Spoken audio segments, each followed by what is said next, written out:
All right, I'm just going to walk through the extra review problems before your quiz for today. So first was this table. The bolded answers are your answer. You're given a compound and a temp. It says how much can be dissolved. So first one, HCl and 70. Find 70 degrees. I find HCl. I go to that point and it's about right here, about 52 grams. That's an estimate. 80 and 65, 80. Go up to 65, that's right here, that's NH4Cl. NH4Cl at 40 grams, what temp is that?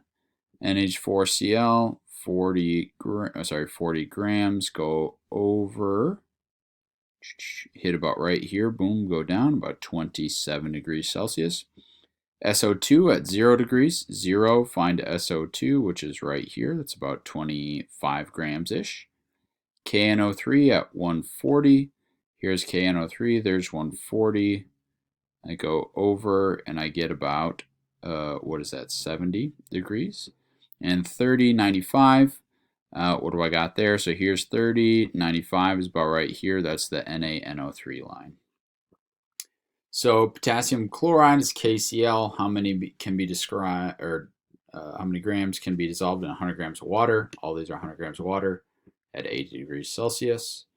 So I go to 80 degrees, I find KCl, which is right here, and that's about 52.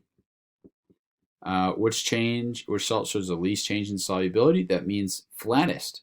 That would be NaCl right there, the flattest possible line. Which compounds show a decrease in solubility? Those are all the gases, the dashed lines. So you got HCl, you got NH3, you got SO2, and you have Na2SO4 right here as well.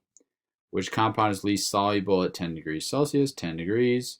Go up to the first line I found. That would be KClO3. That's the least soluble. At 90, first line is SO2. Which compound is most soluble at 20? I go to 20 degrees, go all the way up. That's potassium iodide. You can do this. You're way above where we need to be.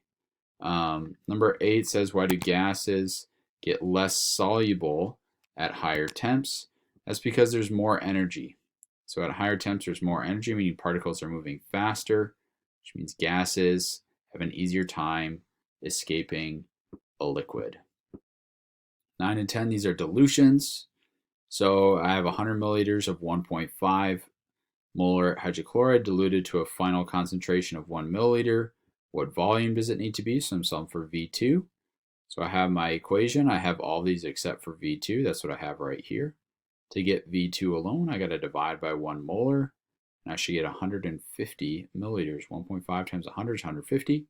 Divided by 1 gives me 150.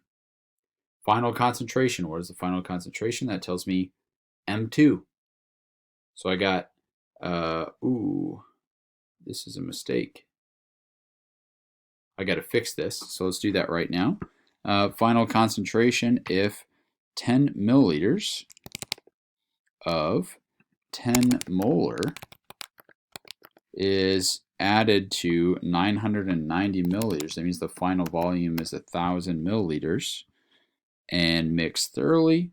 So what I get here is I'm solving for M2, so I get 10 molar times 10 milliliters, and here I got 1,000 milliliters, and here I'm going to get 10 times 10 divided by 1,000. That'll be fixed before you got yours. 10 times 10 is 100 divided by 1,000 gives me 0.1 molar. Oh, I see what happened.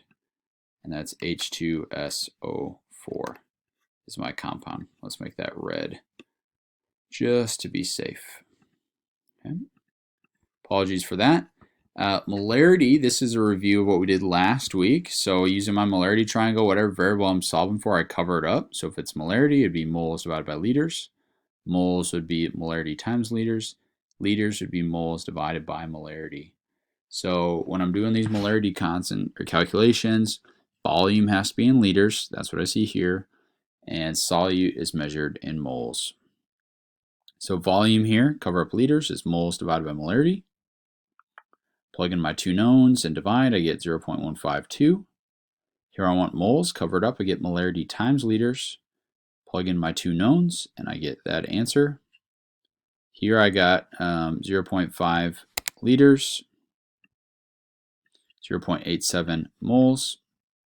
Plug in my two knowns. I'm looking for molarity. That's moles divided by liters. Get 1.7. This last one's a little bit tougher. How many grams are needed? To find grams, I first have to solve for moles. So moles is molarity times liters. So I do that first. Molarity times liters gives me my answer. Then I can multiply by molar mass given right here to give me my final answer, which is 160 grams of sodium sulfate. All right. Have a great day. Let me know if you have questions. The quiz should be pretty simple versions of dilutions and some solubility curve questions. All right. Love you guys. Bye.